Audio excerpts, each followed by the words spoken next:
I do recommend the book Noble Savage by R.J. Rushdoony.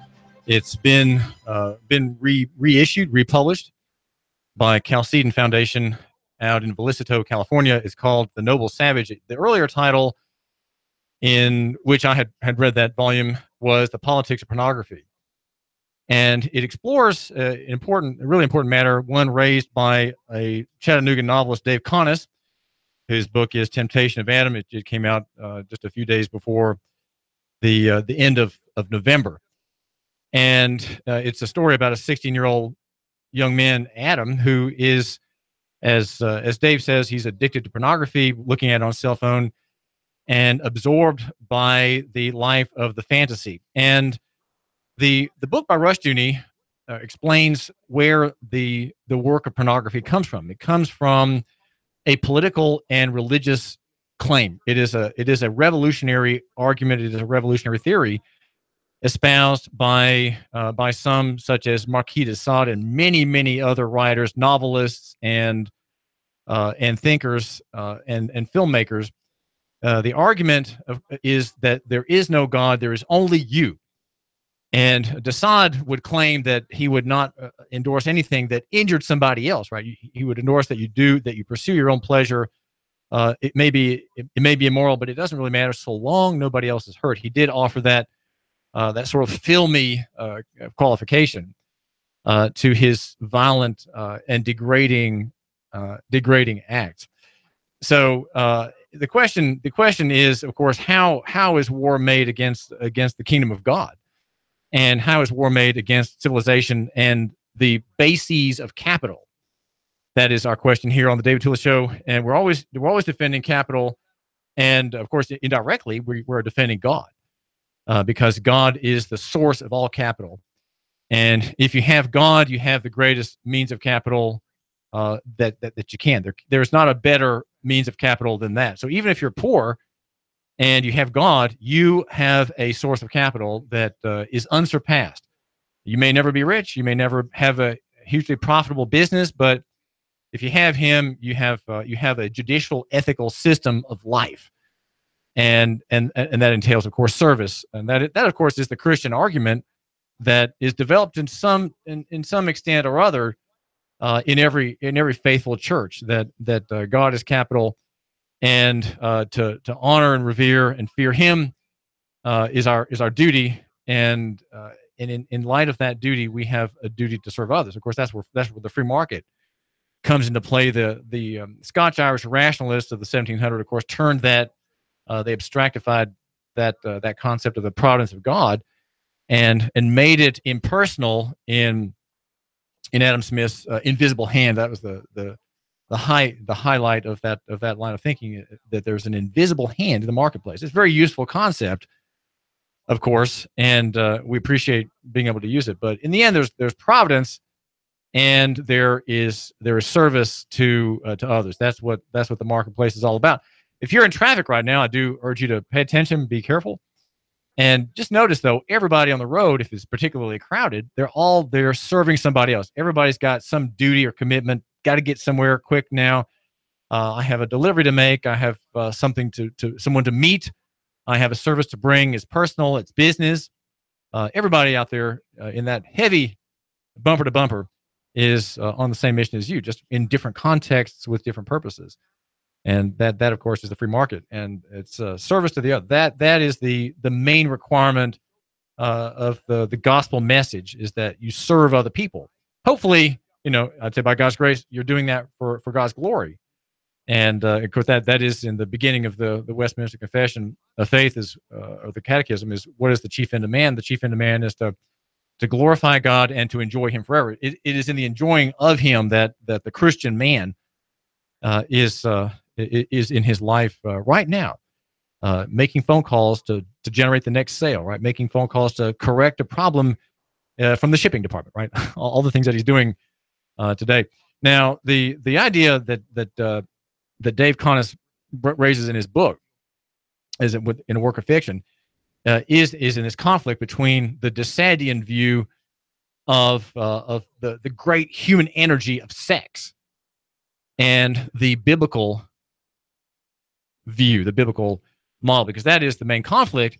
And the sexual revolution is and the pornographic revolution is one against God himself and against all of God's bastions of capital, bastions of wealth and social order.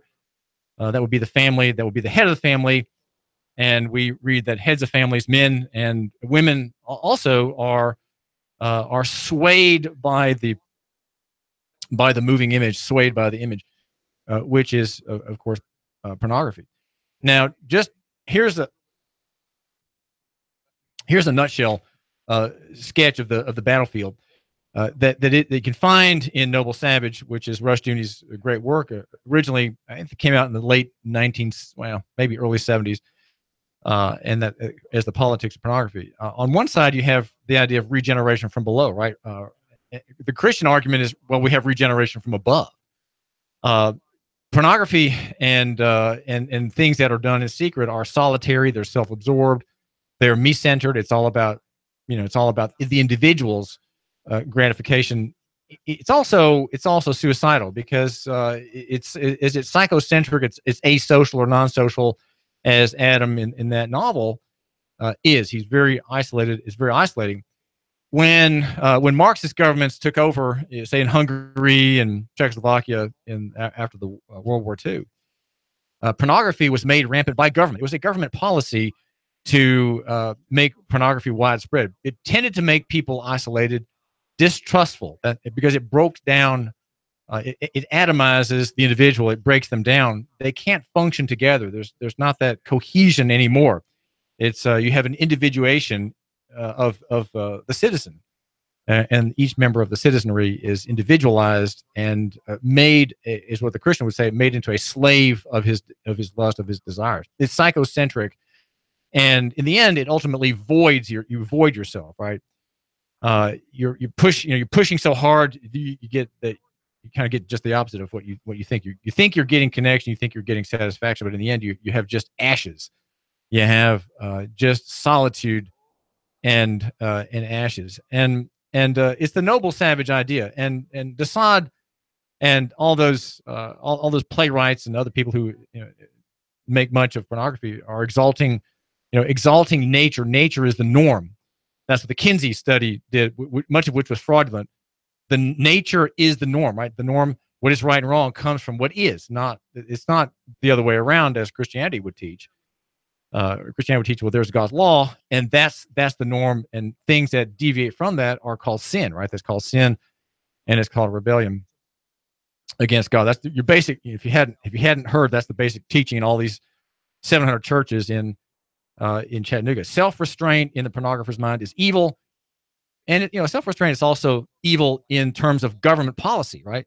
And that's why there's a lot of resentment among police departments against Black Lives Matter, against people such as Hanson Melvin, who are trying to hold cops to account.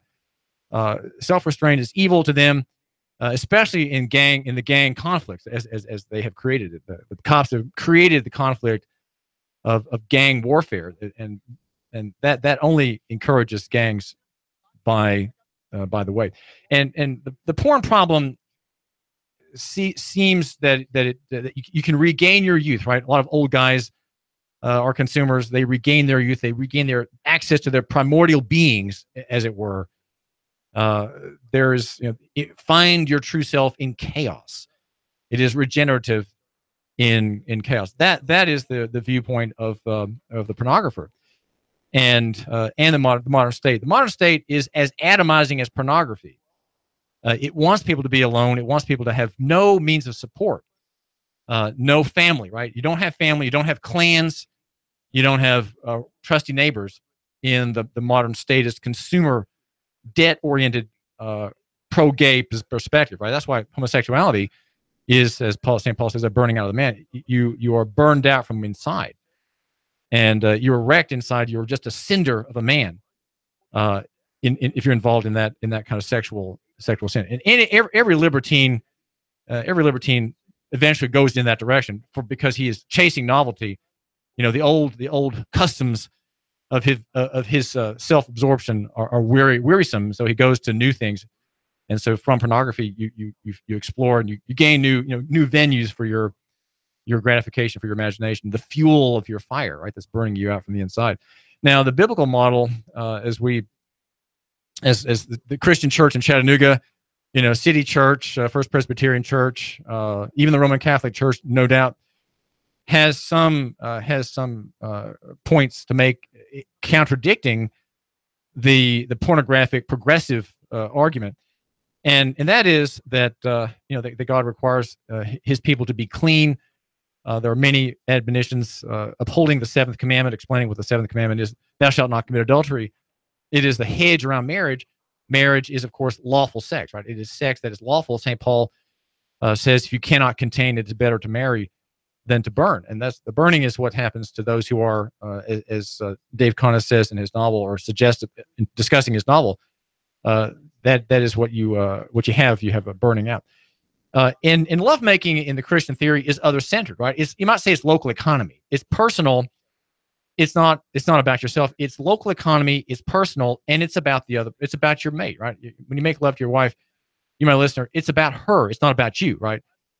In pornography, it's all about you, and you're just using her for your gratification. And so there's a difference. It's rather than being psychocentric, it is other-centric, and that's, of course, the gospel message. Whether taking pleasure or taking care of your old father, who's now occupying the last room in your house down the hallway, and is a real bear to deal with sometimes since he has Alzheimer's. That it's other-centric, right? Other-centric. Marriage is love with a promise. And so there's love, there's gratification, there's joy and delight. It's all about the other, and it's permanent. There's a promise, even as the novelty of lovemaking wears out, of people who are married, and then they're married 2 years, 5 years, 10 years. Even though sometimes the initial fervor may have gone, that's because the union of a couple and then lovemaking makes that. That's the binding force, right? That's the wonderful glue that brings children, right? The fruit of marriage is the family, and the pornography is against all that, right? He doesn't care about that, and so you have, in the pornography perspective, you have abortion. Abortion comes from the necessity of destroying the fruits of unlawful assignations. You have to destroy the boy or the girl who comes from that in the natural course of God's providence. Lovemaking creates children, and the abortion industry feeds off of the pornographic industry. If you don't have porn, you can't have abortion. Most people who have abortions, most women who have abortions, are single. I think it's like 7-to-1 ratio, maybe 10-to-1. Married women generally don't kill their offspring, but women who are fornicators do, right? And so they're fornicating boyfriends and beaux and lovers and pals and office mates and whatnot. They would encourage that step to clean up the mess that we've made in our gusto. Right, we've made this baby, and we have to stop it. And Christianity would argue that as Christ does in the Sermon on the Mount, that it's not just the actual sin of adultery that God condemns. He condemns the thought as well. And so the requirement of Christianity is against slavery. It's always for liberty, the liberty of obedience to God. And yet the pornographer, the Disadians, and people who have their lubricious websites online, they are all about the opposite argument, to tear down a Christian moral order, and to tear down capital, and to tear down the family here in Chattanooga. That is the goal. It is unstated, but that is what that is a fruit that they are all too happy to accept, because it increases their revenues if they can get people hooked on their products. And that's why there's a lot free out there, right? There's a lot free in hopes that you will become addicted and enslaved. It is a form of slavery that this industry has in view. Now, I wanted to mention just briefly the injunction petition by Neil Pinkston, the Attorney General who represents the state. The state is trying to make much in the so-called war on violence. The war dressed up as a war on gang members. Gangs are not the problem in Chattanooga. Yes, there have been innocent people killed, innocent people injured by loose gunplay among these members. Some of these members are in such have so much turf protection testosterone in them, that they're involved in shootouts with each other. So there is an accidental public damage to their rivalries. But the chief rival of every gang is the cop. And it is my suggestion to you, my listener, to ask this question: are cops exacerbating the problem by their punitive, aggressive, harassing, extra-constitutional, probable causeless dealings with these young men? Are 4 young men, black men in a car, are they a gang? Well, if one of them is a gang, is that probable cause to stop that car? Well, no, it's not. And yet it happens, I would like to suggest, a great deal of the time. And so we have a recruitment process. The police harass young black men. That is a recruiting tool for gangs. Why would you want to be a member of a gang? Well, for some protection, brother. It's us against them. And so policing, because it is aggressive and military and extra constitutional and harassing in nature and punitive in nature, it creates the problem it pretends to solve. It creates the problem that the mayor thinks it is solving. Now, what we have to have in Chattanooga is an alternative theory, and it's not something that I say, well, this theory goes into effect and suddenly there are no more gangs. That's not how it works. Okay, gangs are part of the culture of poverty. They're part of the culture of many black families. There's no patriarch. There's only a matriarch, often a grandmother, and you have the public school system, which anonymizes people, depersonalizes people, and makes them state dependent. And no one of these young black men knows how to defend his constitutionally guaranteed rights. Now, my thinking is that and maybe I should go ahead and publish my essay. It is called "By Illuminating Basic Rights vs. Cops, We Win Gang Members to Civil Order." I've asked several people to look it over, and now that I'm done with it, maybe it's time to publish it, because young black men they were subject to harassment, and that's why cops were made. Right? Cops in Chattanooga came just before the war to prevent Southern independence, and they were rounding up black slaves. That was the purpose of cops, is to social management, round up black slaves, and maintain that control in the economy, the white control in the economy. And so we have to look at the origins and see how things have changed. And did the war change much? Did Reconstruction change much? Well, not really. It really didn't. And so I'd like to suggest that the petition for injunction is by Neil Pinkston is really violative of the rights of these men who may not be in gangs. And to be tagged with a gang, I could probably be tagged as a gang member. And these are categories and tests that people are put through by the officers. And if you get 10 or 15 points, then you're a gang member. It's very easy to become one. And that's why the police department will tell you there are thousands of gang members. Well, because many people have been put into that category willy-nilly, hook or crook. This is David Tulis. What's on your mind? Hey, good topic. Think about this. It's really not the police's blame. It's the politicians and the administrators. Anybody will take a job. They're going to get paid. Look at them killing unborn babies. Hey, you want a job killing unborn babies? Sure. It's pay well. Can we kill them after they're born? I mean, you always find someone to do dirty work, but it's the one gang against another. It's the police gang against a particular black gang. There may be over 200 gangs. So it's gangs against gangs. Like, give an example. Giuliani eliminated, I would say, 80% of organized crime. I want to call it that because I don't believe the mafia ever existed. But now that's been taken over by the federal government and state governments, with gambling and prostitution, excessive taxation, usury fees. So really, the government is a mafia in a sense. So we, the people, have to rise up and say, you know what? We are eliminating you. And I can tell you this, David, in one county in Florida, we eliminated the police department. So it can be done. They all have to go because they're mobs. The only lawful peace organization in America is the sheriff, because they're elected by the people, the sheriff. Every other organization is a mob that is vying for money and power. Thank you. Well, that's a very bold statement, Mike, and I think I'm getting there. I think I'm getting there.